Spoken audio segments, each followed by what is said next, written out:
2강을 본격적으로 시작해 보도록 하겠습니다. 근데 요즘에 1학년들 뭐 할 거 많아요? 취소하는 학생들이 엄청 많던데 어쨌든 아까도 들으셨겠죠? 여러분들 전교 회장님이 LTE안을 이렇게 또 홍보를 해줬잖아요.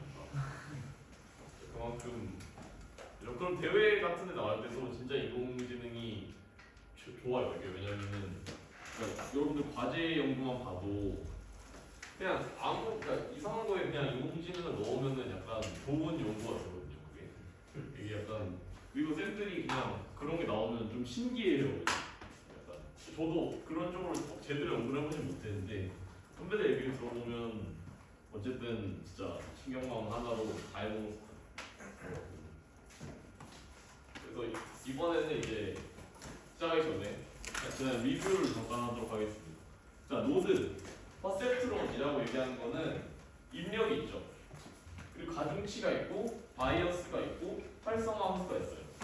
그러면은 이 입력에다가 가중치를 곱하고 바이어스를 더해서 활성화 함수를 씌운 거를 이제 아웃풋으로 내는 거죠. 이거 하나를 이제 노드라고 한다. 근데 그리고 이제 활성화 함수가 있어야 되는 이유가 뭐였죠? 네, 그죠. 선형을 계속 합성해서는 선형만 나오니까 결국에는 비선형인 함수가 있어야 모든 함수를 어떻게 보면 근사화가 가능하다. 그죠? 이렇게 연결을 했을 때 이거를 이제 신경망이라고 하는 거고. 그럼 오류를 계산할 때 이제 대표적으로 이걸 많이 쓴다고 했죠. 제곱해서 더하는 평균이죠. 오류를 계산해서 이거를 미분해서 그 다음에 러닝 레이트라고 하는 걸 곱해서 가중치를 변화를 시키더라. 예, 그죠? 중요하다.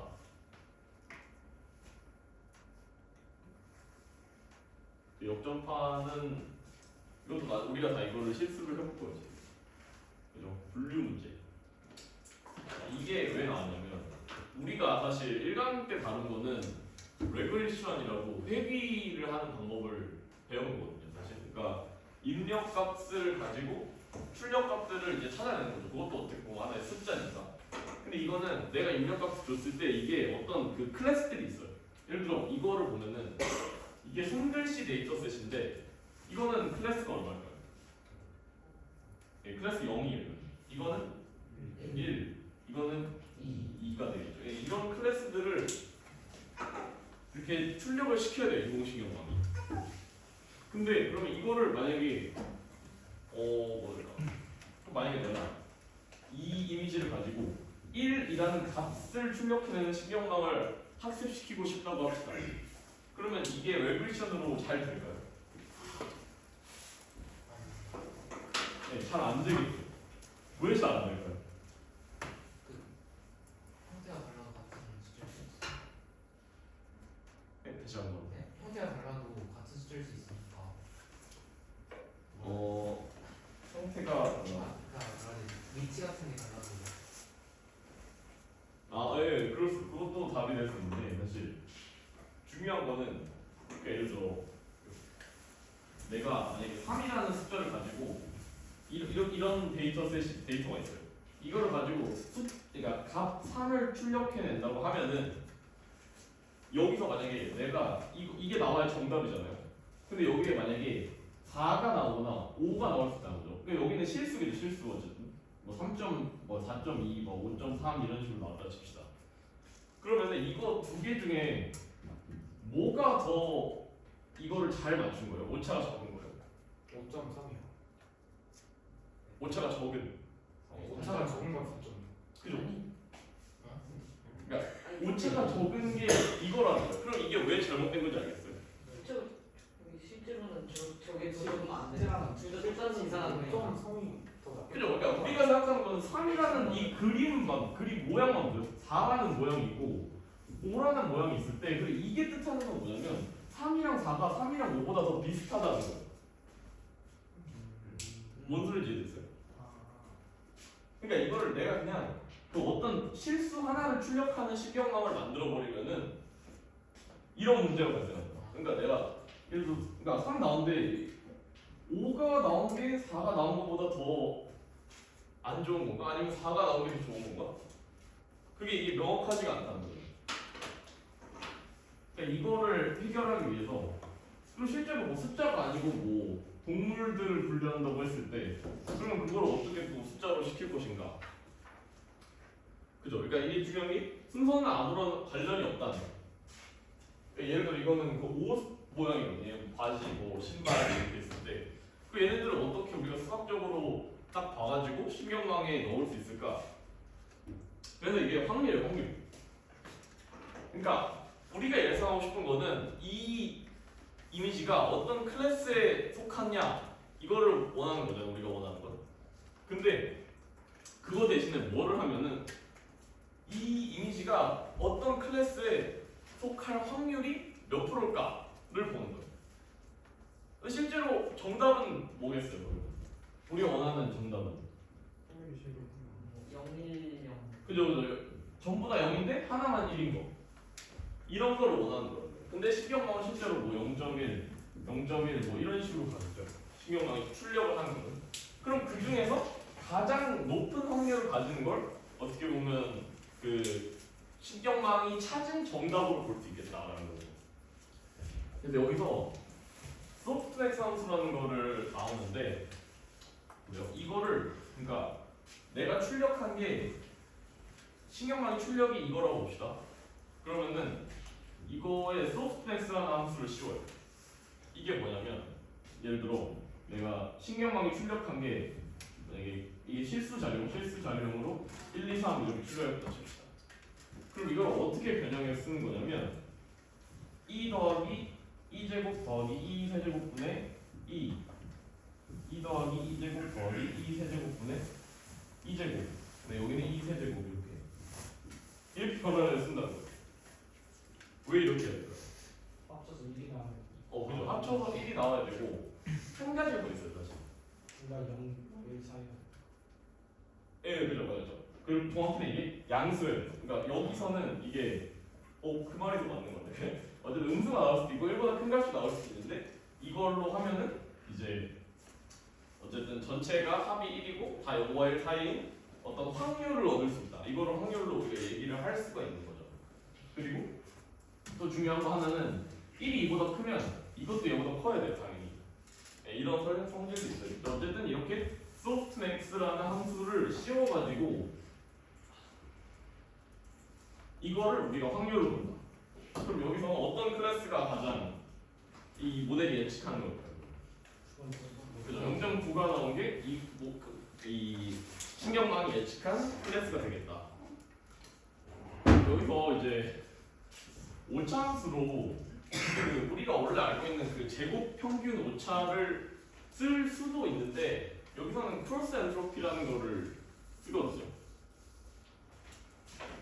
그러니까 이게 뭐냐면 내가 예측한 확률이 x야. 근데 실제로 정답은 얼마겠죠? 이거잖아. 이게 정답이에요, 만약에. 근데 내가 예측한 건 0.1, 0.1 이게 10개라고 쳐볼게. 0.1 했을 때 다 0.1이야. 그러면 이거에 대해서 크로스 엔트로피를 해요. 그러니까 이거는 여기서 0이니까 이러면은 또 이상하게 0이 나오면 안 되지. 잠깐만. 어쨌든 그러니까 이 x와 y는 뭐냐면 내가 1번 클래스에 속한 확률이 신경망이 예측한 건 x야. 근데 실제 정답은 y야. 그리고 2번 클래스일 때 x는 x2야. 신경망이 예측한 게. 근데 실제 정답은 y2야. 이렇게 했을 때 이거에 대해서 이 식을 써서 다 더한 거예요. 모든 클래스에 대해서. 이게 신경망의 그 크로스 엔트로피 함수인데 왜 이렇게 하냐라고 질문을 해보면 사실 그 오차함수가 될 조건은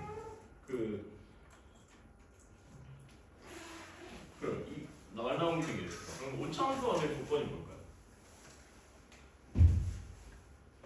오차함수가 될 조건. 원하는 결과에 가까워질수록 감사해요. 그렇죠. 내가 원하는 수렴하는 딱 값이 있어. 거기에서 최소가 돼야 돼. 근데 실제로 얘도 그래프를 여러분들 그려보시면은 이게 정답이죠. y가 정답이고 x가 내가 예측한 값인데 그럼 얘는 0이 되겠죠. 아니 0이 되는 게 아니라 이거를 실제로 우리 미분을 해서 계산해보시면 그 x일 때 최소가 나와요. 얘가 실제로 0일 때는 얘가 약간 발산하는 꼴이거든요. 실제로 이게 보면 그래서 약간 그런 부분이 있죠. 어쨌든 우리가 원차함수로 프로세스 엔트로피를 쓴다. 얘가 보면 이제 약간 정보 엔트로피 이런 거랑 약간 연관이 되어 있거든요. 궁금한 친구분은 찾아보시고. 저 이게 그 아까는 사실 이중 클래스에 대한 문제, 다중 클래스에 대해서 확장하면 이렇게 얘기를 할 수가 있다. 네, 여기까지 이제 분류 문제였고 CNN에 대해서 얘기를. CNN을 얘기하기 전에 댄스 레이어라고 하는 거는 우리가 지금까지 봤던 신경망이 댄스 레이어예요. 그러니까 그냥 그 아까 그림처럼 이렇게 쫙 이어져 있는 그런 게 댄스 레이어인데 이거의 문제가 뭐냐면 그러니까 순서와 거리 관계를 파악할 수 없다는 게 무슨 뜻인지 알겠어요? 그러니까 내가 여기서 이렇게 얘네들을 이렇게 했어.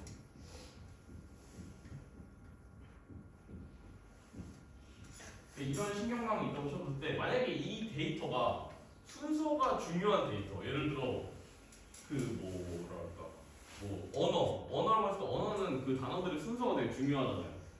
근데 얘는 그냥 모든 게 다 이렇게 기여를 하는 거야 이쪽으로.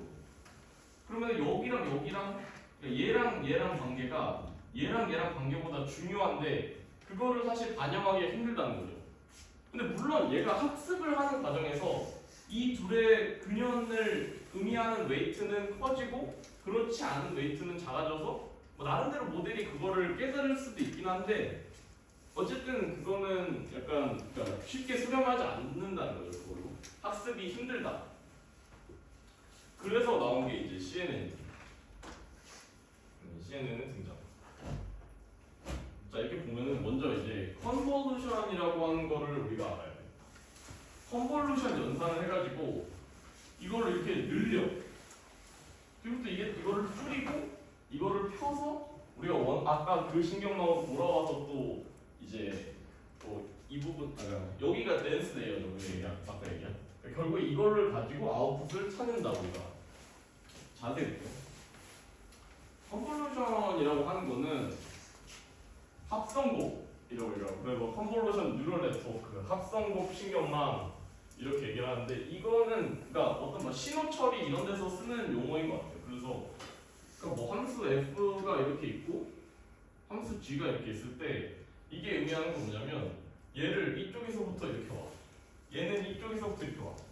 그래서 이거를 겹쳐가지고 그 영역 그 곱해서 그 안의 넓이를 이거를 새로운 함수로 뭐 정의한다 이렇게 얘기하는 것 같은데 뭐 이게 중요한 건 아니고 어쨌든 볼게요. 그러니까 예를 들어 내가 이렇게 생긴 거랑 이렇게 생긴 거를 이거는 엄밀히 얘기하면 이제 텐서라고 할 수 있는데 그러니까 이거를 내가 합성곱을 시키고 싶다고 했을 때는 이게 단순해요. 그냥 얘랑 곱해서 얘랑 곱해 얘랑 곱해 얘랑 곱해 얘랑 곱해 이렇게 해서 9개를 더하면은 그게 합성곱 한 값이 되는 거예요.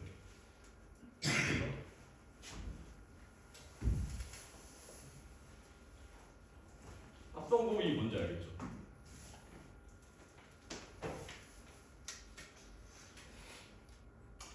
그러면은 이거를 커널이라고 해요. 그러니까 합성곱에서는 그러니까 우리가 커널이라고 하는 게 있는데 커널을 일종의 약간 웨이트 역할을 하는 거라고 생각하시면 돼요. 그러니까 얘네가 다 학습하는 대상이에요.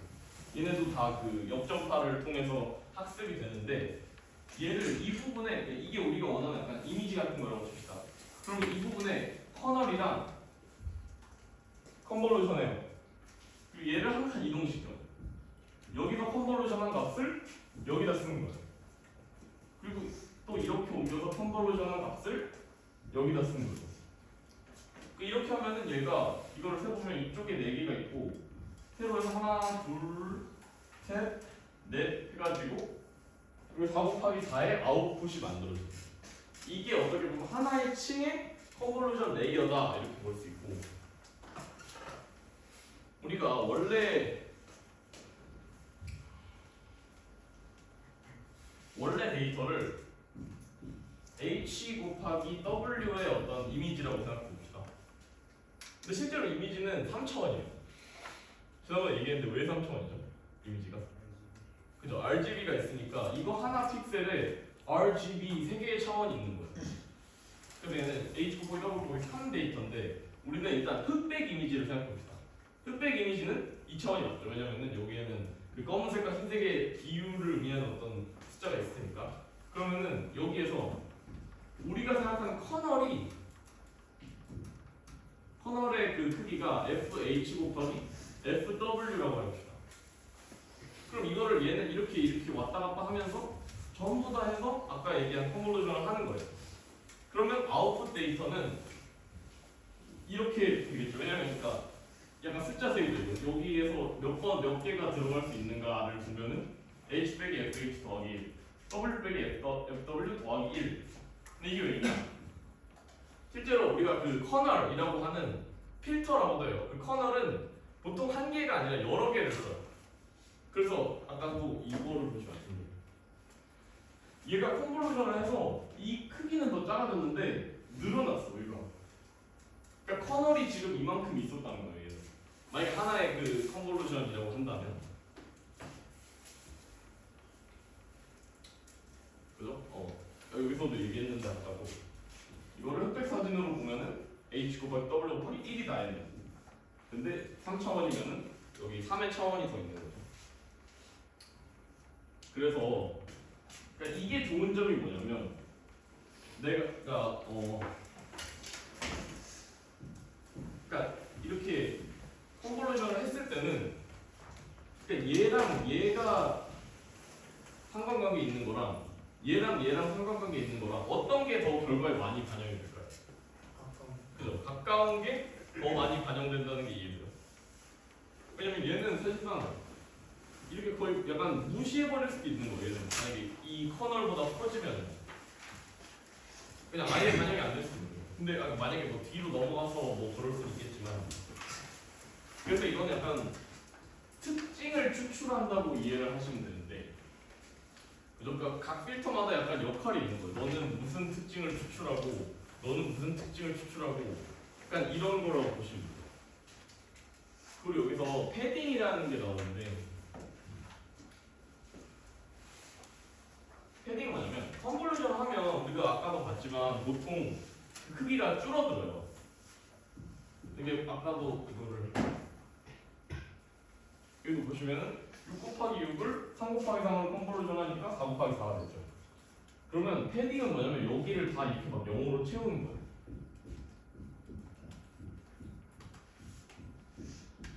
보통 이런 과정을 거칩니다. 왜 거칠까요? 네, 사이즈의 문제도 있고 사실 여기서 얘기하고 싶은 거는 이 끝에 데이터가 약간 쉽게 없어질 수 있다는 거예요. 그러니까 여기 있는 데이터는 되게 많은 커널의 연산에 반영이 돼요. 근데 이쪽에 있는 거는 여기밖에 안 돼. 얘는 여기 끝에 걸치는 커널밖에 안 되니까 얘를 이렇게 패딩을 해주면은 이거를 어느 정도 보완을 할 수 있다. 그렇게 생각할 수 있겠죠.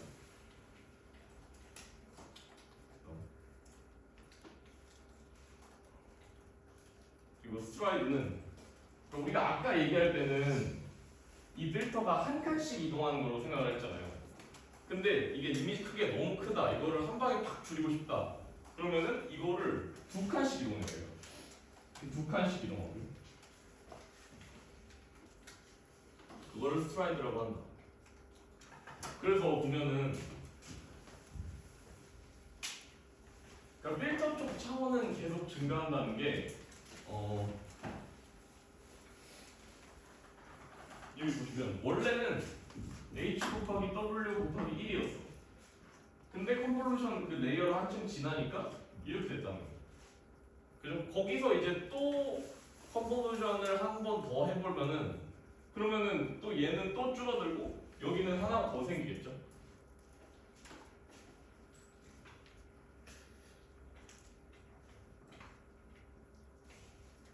여기까지 혹시 이해 안 되는 겁니다. 자, 자유롭게 질문하고. 근데 슬라이드가 결국에는 저거를 지정해주는 상황이 왜 발생하게 됩니까? 그러니까 여러분들이 실제로 신경망을 보면은 약간 이것도 현실적인 문제인데 사실 이성적으로는 그냥 모델을 엄청 두껍게 만드는 거예요. 그러니까 아까 얘기했듯이 이 이미지의 크기는 이 레이어를 지날수록 줄어든다 했죠. 아까 여기 보시면 그죠? 이미지 크기는 계속 감소 지날 때마다. 왜냐면 그 컨볼루션을 하니까. 근데 우리가 이미지 크기가 좀 커. 얘가 픽셀이 많아. 근데 그렇다고 이거를 조금씩 나가면은 그만큼 여기 사이에 있는 레이어 수가 많아지는 거예요. 왜냐면 이미지 자체 크기가 크니까. 얘를 어느 크기까지 줄이려고 하면 그러면 얘는 파라미터 수가 훨씬 많아지는 거고 그럼 학습하는데 훨씬 오랜 시간이 걸려요. 그래서 실제로 이거를 좀 빨리 줄이기 위해서 슬라이드를 쓴다라고 이해하시면 되겠습니다. 그 여기 나왔네. 파라미터 수가 증가하고 뷰잼이 초과한다. 그래서 아까 그 문제를 해결하기 위한 또 다른 방법이 있죠. 슬라이드 말고 풀링 레이어. 풀링 레이어는 얘는 파라미터가 있는 게 아니에요. 그러니까 얘는 학습을 하는 부분은 아니고 예를 들어 종류가 해야 되는데 맥스 풀링, 그러니까 에버리지 풀링 이거는 이거 두 개를 보면은 맥스 풀링이라고 하는 거는 그러니까 2 곱하기 2 맥스 풀링을 볼 때 그냥 2 곱하기 2 영역을 잡아 이렇게. 그 다음에 이 중에 그냥 최대값을 뽑아서 넘기는 거예요. 다음 아웃풋으로. 이게 풀링 레이어. 이것도 아까처럼 그러니까 너무 파라미터 수가 많아지니까 이미지 크기를 빨리 줄여야겠다 하고 풀링 레이어를 넣은 거죠. 또 아까 에버리지 풀링 있었죠. 에버리지는 이거 4개의 평균을 갖다 넣었습니다. 여기. 그 이미지 크기가 이게 확 줄어들겠죠 한 번에. 그죠? 여기서 가중치가 없어요. 그러니까 가중치가 없으니까 얘는 학습이 무거워질 부담 없이 이미지 크기를 줄일 수 있는 거예요.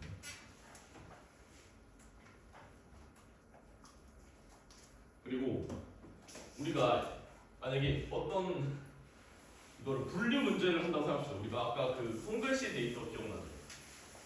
그거를 가지고 분류를 한다고 했을 때 이거를 컨볼루션을 계속 했어. 그럼 뭐 이런 어떻게 보면 이렇게 되고 뭐 이렇게 많은 이런 데이터가 남겠죠 마지막에. 필터 쪽 차원은 증가하고 여기 있는 그러니까 이 이미지 크기는 감소하니까. 그러면 우리가 원하는 거는 그 클래스들의 확률을 원한다고 했잖아요. 혹은 뭐 아니면 다른 걸 원할 수도 있고 이미지를 분석해가지고. 그러면 이거 자체로 그러니까 얘를 어떻게 보면 내가 원하는 아웃풋의 그 크기가 있을 거예요. 그걸로 바꿔줘야 되겠죠. 그래서 그거를 얘를 여기 있는 모든 데이터를 한 줄로 쭉 펴요. 한 줄로 쭉 펴는 게 얘가 플래트 레이어입니다. 그리고 이거를 그냥 거기 안에 있는 모든 숫자를 한 줄로 쭉 펴. 그죠? 그럼 여기서 그 거리의 개념이 사라진다 사실. 그렇기 때문에 CNN을 쓰면 안 되고 여기서는 그 렌스 레이어를 써야 된다. 아까 얘기한 여기가 이거를 다시 봐요. 여기서 결국엔 이 이미지 크기가 작아지고 그 필터 쪽 차원은 증가했는데 어쨌든 이런 데이터를 우리는 만약에 난 4개의 아웃풋을 원해. 그러면 얘를 한 줄로 쭉 펴서 얘를 이렇게 우리가 아는 신경망에 넣어요. 그래서 이 아웃풋을 뽑아내는 겁니다. 그래서 여기서 이거를 컨볼루션을 이용해서 이미지의 어떤 특징을 추출하고 그거를 가지고 이제 원하는 정보를 여기서 회귀를 시킨다 라고 보시면 될 거예요. 그래서 컨볼루션이 우리가 사실 그 2D잖아요. 이게 이렇게 이런 거랑 이런 거를 연상을 하는 거니까 2D로 볼 수 있는데 실제로 그 1차원 CNN이랑 3차원 CNN 있어요. 3차원 CNN이 혹시 어떻게 작동할지 이해가 돼요? 슈퍼가 있고. 그죠. 이렇게 큐브가 있어서 예를 들어 3 곱하기 3 곱하기 3이면 27개의 웨이트가 있는 거예요. 그걸 어떤 3차원 데이터가 있을 때 이러한 그거에 이렇게 다 적용을 시키는 거죠. 컨볼루션처럼 이렇게. 어떤 느낌인지 이해돼요? 네, 그리고 1차원은 그냥 뭐 단순하죠. 이렇게 한 줄을 쭉 깔아놓고 여기에 이렇게 하고 뭐 이런 식으로 줄어들어서 결국은 가는 거예요. 그래서 CNN을 활용할 수 있는 게 되게 많아요. 사실 어떤 그 이미지 분석의 가장 기본이 되는 신경망이라고 볼 수 있죠. 다 이거를 통해서 어떻게 보면 그 발전해온 건데, 그러니까 이미지에 얘가 예를 들어 이미지에 개가 있는지 고양이가 있는지 구별하고 싶어 이런 거. 그러니까 여기 있는 거는 개고 여기 있는 거 여기도 개가 있고 여기는 고양이가 있어 이렇게 알려줄 수 있고. 뒤에 있는 이 가는 지난번에 얘기를 했나? 네, 안 했어요. 근데 뭐 이런 게 있다. 이게 아까 얘기한 1차원 CNN 이렇게 가서 점점 줄어드는. 이거는 뭐 음성 인식에 많이 사용한다. 자연어 처리에 예전에는 이렇게 했었는데, 그러니까 이것도 나중에 나오겠지만 단어들이 어떤 그 값들의 나열로 표현될 수 있거든요. 이것도 나중에 나올 거예요. 어쨌든 이거를 이렇게 쌓으면은 문장을 어떤 2차원 데이터로 볼 수 있어요. 그래서 이거에 대해서 CNN을 적용시켜서 이 문장에서 원하는 정보를 뽑아온다 내가. 그렇게 볼 수도 있고. 영상 분석. 영상은 왜 3차원일까요? 사실 4차원일 수도 있는데 하여튼. 시간에 따라서 이미지가 그죠. 이미지가 시간에 따라 이렇게 쌓인 거야.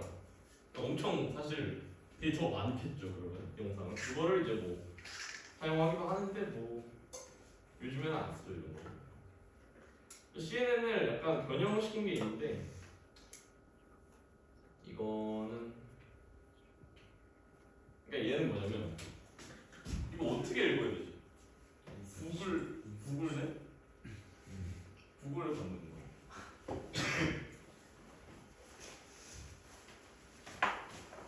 얘는 뭐냐면 그러니까 여기에서는 1 곱하기 1짜리 컨볼루션을 해. 여기 그러니까 인풋 레이어를 인풋을 하고 여기서는 3 곱하기 3짜리 컨볼루션을 해. 여기서는 5 곱하기 5짜리 컨볼루션을 해. 여기서는 3 곱하기 3 맥스 풀링을 해. 그러면 이런 거를 다 더하는 거예요. 여기서. 다 더해가지고 하는 거를 다 더해서 출력을 하는 거를 기본 모듈로 합니다. 여기는 더 약간 복잡하게 돼 있는데, 그래서 얘는 이 구글, 그러니까 이 뭐죠? 이 뭐라지? 인셉션 모듈을 이렇게 쌓아가지고 여러 번 인셉션 모듈을 쌓아서 만든 되게 좀 좋은 모델이죠, 사실. 이런 거는 우리가 알고 있는 그냥 CNN보다 성능이 엄청 좋겠죠. 당연히 파라미터도 훨씬 많을 거고. 그러니까 이게 왜 좋냐면, 그러니까 1 곱하기 3 곱하기 3, 5 곱하기 5를 다 혼자하는 게 뭐냐면, 그러니까 내가 볼 때 여기에서 한 이 정도에 있는 거의 관계, 이 정도 사이즈에 있는 거의 관계, 이 정도 사이즈에 있는 거의 관계를 모두 약간 복합적으로 볼 수 있는 모델이에요. 이해돼요? 그래서 얘가 좀 좋은 성능을 나타낸다. VGNet은 이거는 이제 일반적인 CNN인데 되게 약간 많이 쌓은 그런 CNN. 레드넷은 이거는 뭐냐면 내가 CNN을 시킨 거랑 원래 데이터랑 합치는 거예요. CNN 통과했을 때 어쨌든 차원은 잘 바꿔줘야 될 텐데 CNN 통과시킨 거랑 원래 데이터랑 더해가지고 그걸 아웃풋을 하고 그거를 여러 번 또 쌓아가지고 만든 게 레드넷이에요. 이것도 좋대요. 왜 좋은지는 잘 모르겠어. 그냥 해보니까 좋대.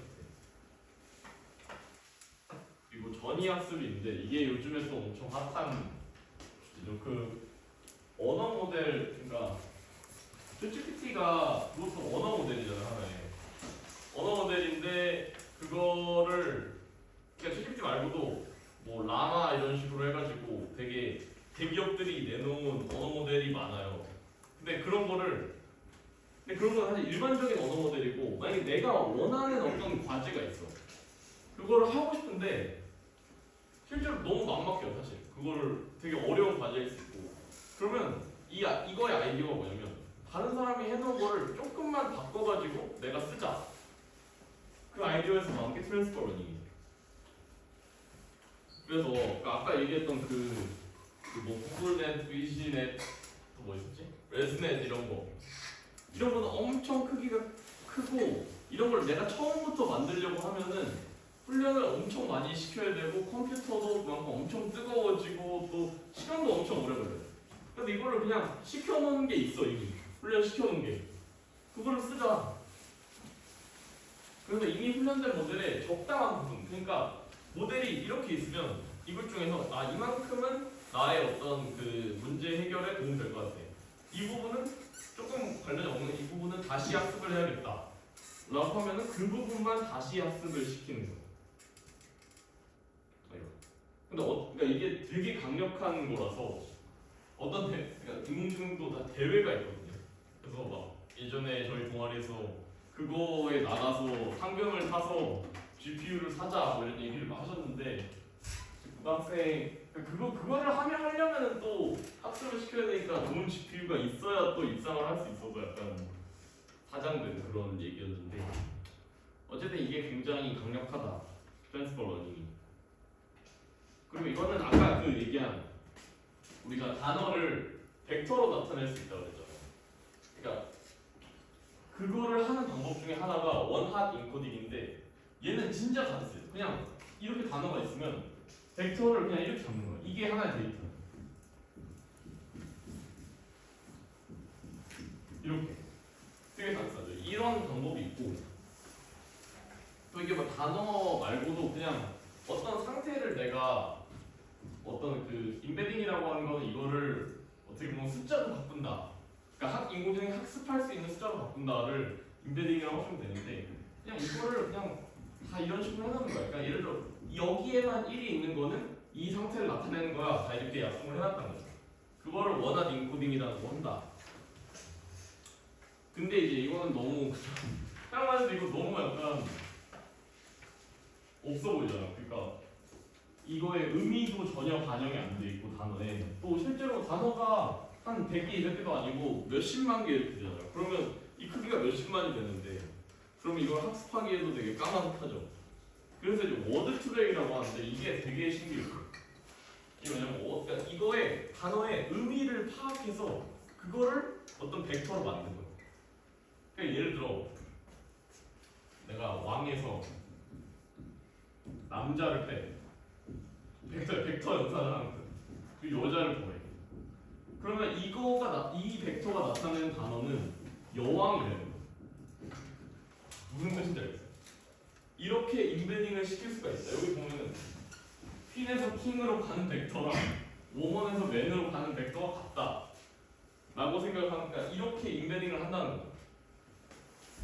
그리고 big에서 biggest로 가는 단어 벡터랑 small에서 smallest로 가는 단어 벡터가 같다. 이거를 사실 뽑아낼 수 있는 방법도 되게 여러 가지가 있는데, 그런 부분도 나중에 다룰 수 있고, 일단 오늘 강의하는 거는 여기까지고 한 10분만 쉬었다가 이제 실습을 하도록 하겠습니다.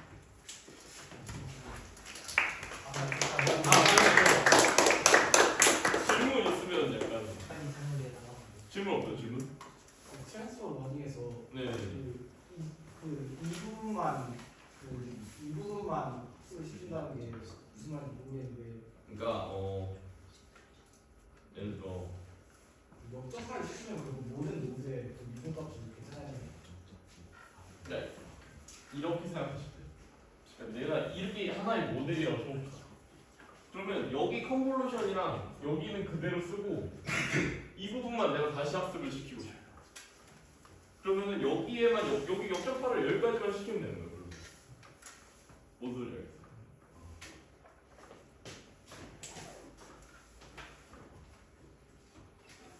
또 질문 없나요? 쉬었다가 로라 설명해 주세요. 뭐? 로라 설명해 주세요. 아, 네가 해.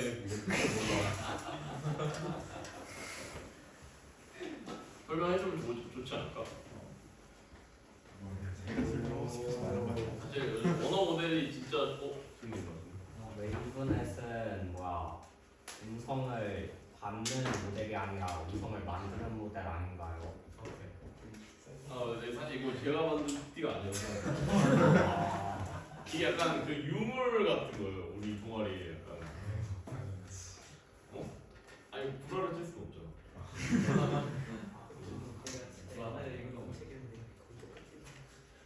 웨이브넷이 음성을 만드는 거예요. 네. 아.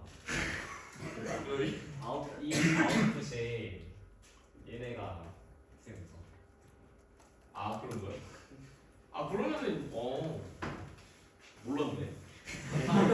이거 파스를 받아서 음성이 시간에 나눠 써요. 그래서 이거 받아서 받았지. 아 그래서 얘가 이렇게 다 돼 있어. 이거를 엄청 많이 해줬다고. 어쨌든 그렇습니다. 내가 좀 없어 보이는데. 인공지능이 워낙 모델이 여러 개 다양하게 많아서. 진짜 쉽게요 이제 그러면. 파인트닝 관련해. 네 설명하고 싶게요. LLM이 있어요. 근데 이제 여기서 파인팅을 할 텐데 여기가 좀 크잖아요. 그렇다고 여기 부분만 똑하는 것도 이상하고 그래가지고 이제 옆에다가 레이어를 하나 더 붙여가지고 이쪽으로 들어가서 이쪽으로 나오는데 이렇게 붙여서 이쪽 부분만 파라미터를 업데이트를 해요. 근데 성능이 달라요. 와. 있어? 이제 진짜 쉬는 시간. 아.